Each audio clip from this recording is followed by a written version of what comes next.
This is a final video to fix running 32-bit Access MDE databases on Windows 11 64-bit. And if you've been struggling, you know how frustrating it can be when your old databases just won't open.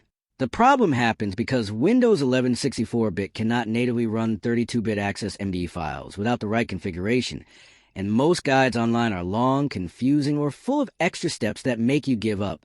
But on Rexist, I'll show you a secret easy trick that gets your 32-bit MDE files working instantly without reinstalling Windows or messing with complicated settings.